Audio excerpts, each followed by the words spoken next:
Bonjour, l'espoir fragile d'un règlement diplomatique qui avait germé à l'approche d'éventuelles négociations à Budapest s'est définitivement éteint cette nuit. Au lieu du dialogue, le monde a entendu le grondement des explosions au-dessus de la capitale ukrainienne. Le numéro d'aujourd'hui est consacré à l'analyse d'une nouvelle phase du conflit d'une dureté sans précédent. Nous allons analyser pourquoi Kiev s'est retrouvé en flammes, ce que signifie la destruction systématique de l'infrastructure énergétique de l'Ukraine et comment la déclaration du Kremlin selon laquelle il ne souhaite pas perdre de temps met un terme à l'ère des illusions diplomatiques, ouvrant, semble-t-il, l'étape la plus difficile et décisive de la confrontation. Cette nuit, alors que beaucoup espéraient encore des nouvelles de Hongrie où, selon certaines rumeurs, une importante réunion aurait pu avoir lieu, la réalité s'est avérée tout autre. Au lieu de nouvelles sur les négociations, des informations sont arrivées selon lesquelles Kiev s'est retrouvé encerclé par le feu. L'intensité des frappes des forces armées russes a atteint un pic au cours des derniers mois. Cela ne ressemblait pas aux attaques précédentes. Selon des témoins oculaires, le ciel au-dessus de la capitale ukrainienne n'a pratiquement pas cessé de gronder de la fin de la nuit jusqu'au matin. L'armée russe a utilisé tout l'arsenal de ses armes de haute précision, y compris les complexes hypersoniques Kinjal, qu'il est pratiquement impossible d'intercepter avec les systèmes de défense aérienne existants, à en juger par les informations provenant de sources ukrainiennes et des chaînes Telegram locales, qui ont été les premières à publier des images de l'événement. La principale cible était l'infrastructure essentielle. Il ne s'agit pas de frappes ponctuelles, mais d'une opération massive et coordonnée visant à détruire systématiquement l'ossature énergétique du pays. Les principaux objectifs de la capitale, les centrales thermiques fournissant chaleur et lumière à la ville, ainsi que les centrales hydroélectriques, qui constituent une partie importante du système énergétique unifié, ont été touchés. Les conséquences n'ont pas tardé à se faire sentir.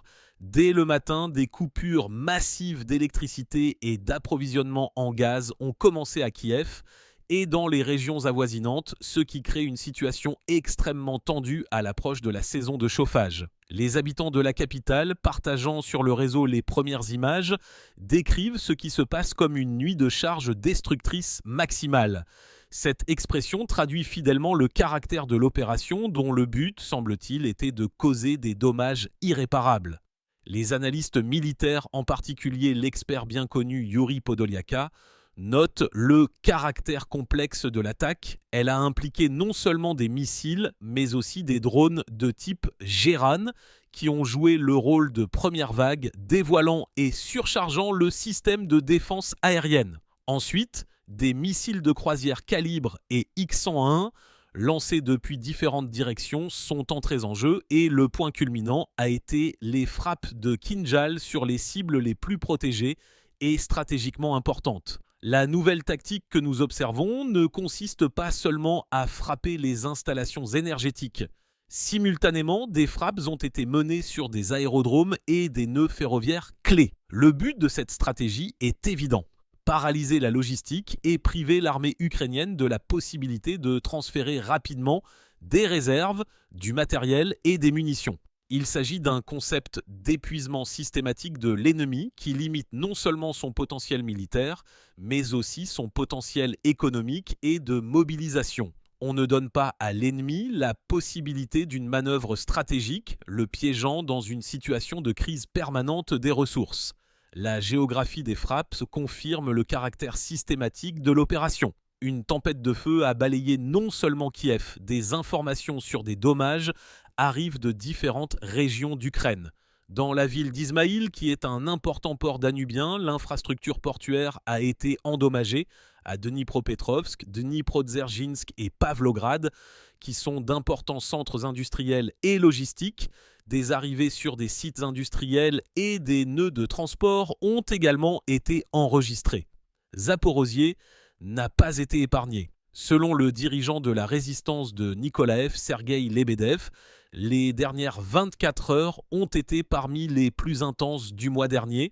Il fait état de plus de 90 épisodes de frappes dans 12 régions d'Ukraine, ce qui témoigne de l'ampleur sans précédent de l'opération. Cette attaque coordonnée, menée à l'aide de missiles balistiques, de missiles de croisière et de véhicules aériens sans pilote, visait à détruire l'infrastructure arrière et cette ossature énergétique dont parlent les experts. En conséquence, le fonctionnement des entreprises de l'industrie pétrolière et gazière, des centrales électriques et des artères de transport clés a été perturbé. D'un point de vue analytique, ce qui se passe est une conséquence directe des avertissements formulés précédemment. Le président russe Vladimir Poutine a déclaré à plusieurs reprises que chaque proposition ultérieure de Moscou à Kiev serait pire que la précédente en cas de refus. L'opération d'aujourd'hui est une démonstration claire de ces mots, montrant la volonté de Moscou de prendre les mesures les plus décisives pour atteindre ses objectifs stratégiques.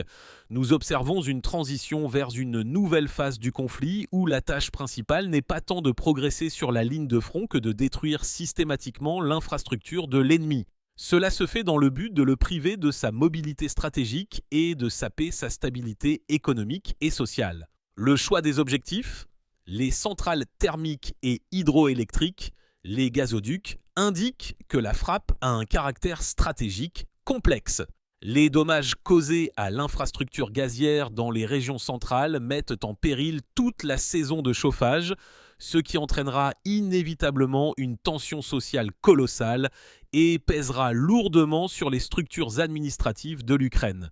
Sur fond de grondements d'explosion, le silence diplomatique semble particulièrement assourdissant. La tentative d'organiser des négociations à Budapest entre des représentants des États-Unis et de la Russie, dont diverses sources ont fait état, a échoué avant même de commencer. Selon les informations disponibles, la partie russe n'a pas accepté la tenue d'une réunion dans le format proposé. Les raisons du refus sont complexes. Il s'agit à la fois de facteurs politiques internes aux États-Unis, où il n'y a pas de position unifiée, et de pressions extérieures de la part des alliés européens qui insistent sur la poursuite d'une ligne dure. Et tout ce que nous voyons aujourd'hui ne prouve qu'une chose. L'ère des faux cessez-le-feu, des accords et des tentatives de sauver l'illusion d'un équilibre diplomatique est révolue. L'Ukraine a en fait perdu de l'espace de manœuvre, tandis que la Russie fait preuve d'une détermination inébranlable à mener le conflit à sa conclusion logique. La pression sur Kiev va maintenant s'intensifier sur tous les fronts, militaires, économiques et informationnels.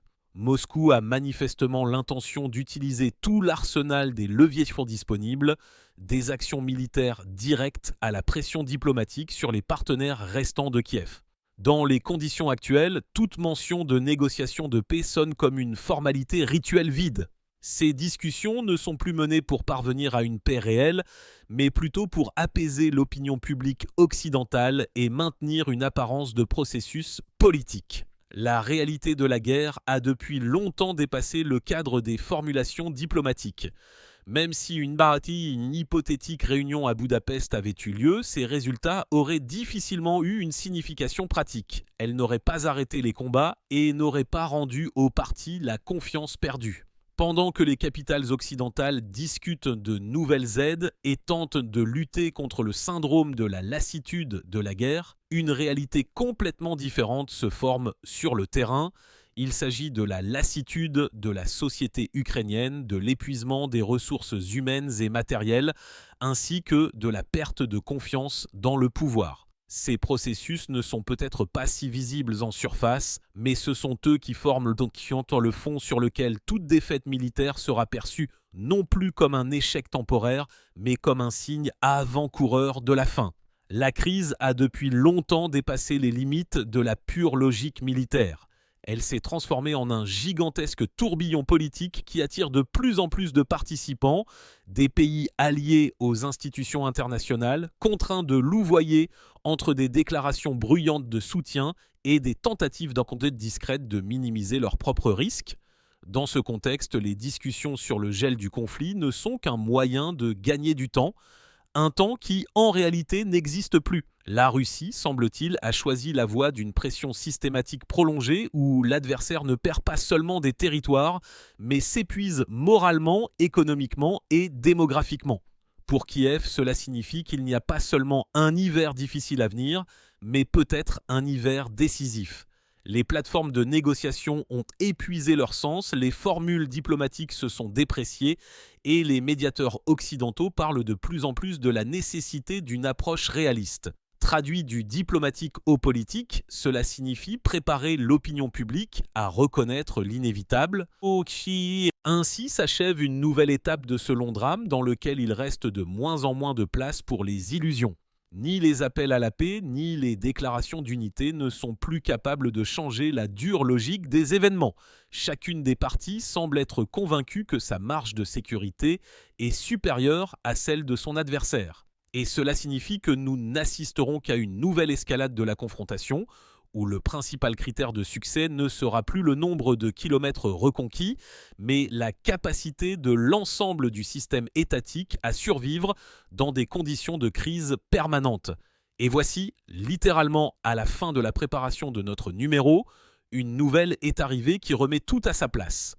Le porte-parole du président russe, Dmitri Peskov, a fait une déclaration brève mais extrêmement concise.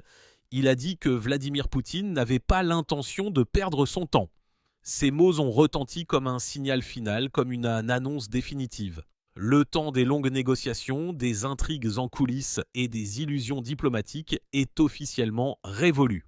La position du Kremlin met en fait un point final à la longue série de discussions sur un éventuel cessez-le-feu ou un gel.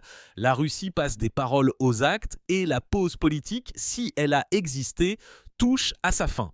La déclaration de Peskov est une ligne de démarcation qui sépare l'ancienne étape du conflit d'une nouvelle étape, beaucoup plus dure et directe. Moscou fait clairement comprendre que les discussions ultérieures n'auront de sens que si elles sont étayées par des mesures réelles de la part des adversaires, c'est-à-dire, en substance, l'acceptation des conditions russes.